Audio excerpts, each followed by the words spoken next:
Now we shift over from looking at stars to looking at galaxies. In the sections on stars, we started out with our own star, the Sun, and followed that by looking at the properties of stars in general, and finally at how stars evolved. Now that we're discussing galaxies, we'll use the same approach. We'll start out looking at our galaxy, the Milky Way. Then we'll see what we can measure about other galaxies. Finally, we'll learn about what we currently know about galaxy evolution. So to begin with, let's learn about our home, the Milky Way. We'll start with the basic layout of the galaxy, the size and shape of the Milky Way. Then we'll look at the major parts that make up the galaxy, the disk, the halo, the bulge, and the galactic center. After that, we'll focus on the disk and see how the star-gas-star cycle ties the evolution of the galaxy to the evolution of the stars in it. This will also let us see why the Milky Way has spiral arms. Finally, we'll see how studying the Milky Way in different parts of the electromagnetic spectrum allows us to better understand the different components of it. When we look up at night, we see the Milky Way as a band of light cutting across the sky. The first telescope showed us that this light was really made up of millions of individual stars. In 1755, William Herschel recognized that the appearance of the Milky Way would make sense if it were really a large, flattened distribution of stars. He produced this map of the Milky Way by counting the number of stars he could see in each direction around us. The Sun is the larger spot in the center. This was the first attempt to map out the Milky Way galaxy. Unfortunately, the approach Herschel used is limited by the presence of dust. There is plenty of dust in the Milky Way, and most of it is in the same plane as most of the stars. So in fact, we can only see our local neighborhood, not out to the edges of the disk. In the image below, you can see some of the nearer dark clouds of dust blocking out our view of the background stars. Early in the 20th century, Harlow Shapley used a different approach to figure out the shape of the galaxy. There are many globular clusters in the Milky Way, and most of them are outside of the plane of the galaxy. As we'll see in the next presentation, we can measure distances to these clusters using variable stars. So Shapley was able to work out how the globular clusters were distributed around us.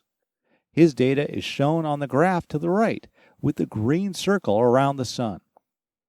What he found was that the globular clusters, the black dots in the map, are distributed around a point many thousands of light years away from us in the direction of the constellation Sagittarius. We now recognize this as the center of the Milky Way. In more recent decades, astronomers have confirmed this finding using wavelengths of light that can penetrate through the Milky Way's dust and allow us to see how the stars and gas of the galaxy are distributed. This far-infrared image lets us see the disk and bulge structure of the Milky Way much more clearly than we can hope for in visible wavelengths. Using modern measurements, we now know that the Milky Way is a disk, roughly 100,000 light-years across. Remember what this means. It takes a beam of light about 100,000 years to travel from one side of the galaxy to the other. The disk is about 1,000 light-years thick at the Sun's location, some 28,000 light-years from the center of the galaxy. The disk is not smooth. Instead, it has bright spiral arms embedded within it. These spiral arms have thicker concentrations of gas and dust, as well as more bright stars than the rest of the disk.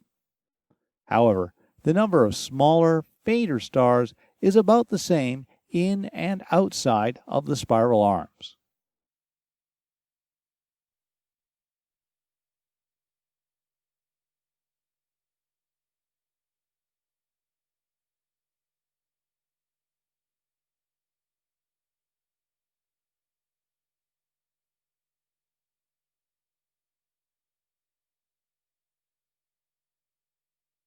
The central bulge of the galaxy is where most of the stars are. As a result, it's much thicker and much brighter than the disk. If you could step outside of the Milky Way, the central bulge would be the brightest and most obvious part of the galaxy. Also, surrounding the Milky Way is a spherical region called the halo. This is where globular clusters are distributed. There are also individual stars scattered through the halo, but there are many fewer of them than in the disk or bulge. Overall, the Milky Way has about 200 billion stars. As we saw earlier, the vast majority of these are small red dwarfs.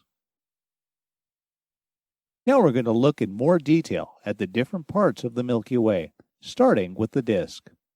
The disk is made of both stars and gas. Most of the galaxy's gas is in the disk, making up about 10% of the visible mass of the disk. The other 90% is stars. I'm using the term visible mass here because, as we'll see later in the course, much of the mass of the Milky Way is not visible. There's also dust in the disk, though it makes up just a couple of percent of the mass of the gas, so much less than 1% of all the visible matter. However, as we see in this look along our galactic disk, the dust is very effective at blocking our view of the galaxy. The presence of all that gas makes the disk the region of the galaxy with the most active star formation. The dark bands, along with the red glowing nebula here, are star-forming regions. The stars in the disk cover a wide range of ages, from newly formed stars still in their star-forming regions to small dwarf stars over 10 billion years old. The light in the disk is dominated by the newly formed high-mass stars, the stars in the top left corner of the HR diagram. The stars in the disk move in roughly circular orbits, though they do bob up and down vertically across the disk as they orbit the center. The halo is a spherical region surrounding the disk. Unlike the disk, the halo has very little gas and many fewer stars. The stars it does have are mostly very old, typically 10 to 12 billion years old. The most obvious things in the halo are the globular clusters. There are around 200 of them, mostly concentrated towards the bulge. As we discussed earlier, the light from these globular clusters, and from the halo stars in general, is dominated by low-mass, red giant stars, making the clusters slightly redder than the galaxy as a whole. Also, unlike the disk, the orbits of stars in the halo are less circular and more elongated, as well as being tilted at random angles compared to the disk. The blue-green arrows in this diagram show the paths of typical halo stars. These orbits cause halo stars to pass right through the disk. We call them high-velocity stars when they're in the disk, since they move in a very different direction compared to most of the disk stars, so they appear to be moving very quickly. This is the same as two cars approaching an intersection from different directions. Even if they have the same absolute speed, each will see the other moving rapidly towards them. The bulge looks like a mixture of disk and halo stars. There is some star formation in young stars like the disk. However, most of the bulge stars are much older than most of the disk stars. This means that most of the light from the bulge comes from old red giant stars, similar to what we see in globular clusters, making the bulge slightly redder than the disk. Normally, we can't see the bulge in our sky because of the dust in the plane of the Milky Way. However, in this infrared image, we can see through the dust to the bulge. In fact, from the amount of light coming from the bulge, we can tell that the majority of the Milky Way stars are in there. If you could see the galaxy from outside, the bulge would be much brighter than the disk. We see the same pattern with many other galaxies. Lastly, our bulge isn't quite symmetric. There's a bar of stars running through the bulge of the Milky Way, making it slightly elongated. As we'll see later, this means that our galaxy is a special kind of galaxy called a barred spiral. When we look at the very center of the galaxy, we find a bright cluster of stars surrounding a massive compact object. As with the bulge, the galactic center can't be seen in visible light. However, It can be seen using radio, infrared, and X-ray light. In fact, it's one of the brightest spots in our sky in both radio and X-rays. Recently, a team of astronomers led by Andrea Getz of UCLA has been watching stars orbiting around the galactic center. The infrared image on the top right has the orbits of these stars superimposed on it. You can tell where the central object is because it's the point all the orbits go around. The stars orbit around the central body in just a few years, even though they are 100 or more AU from it.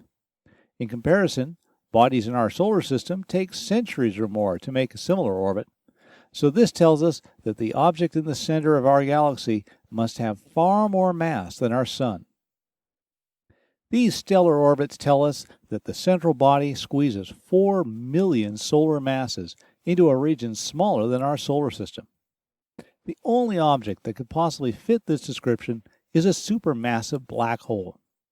In a couple of chapters, we'll look more closely at black holes like this one.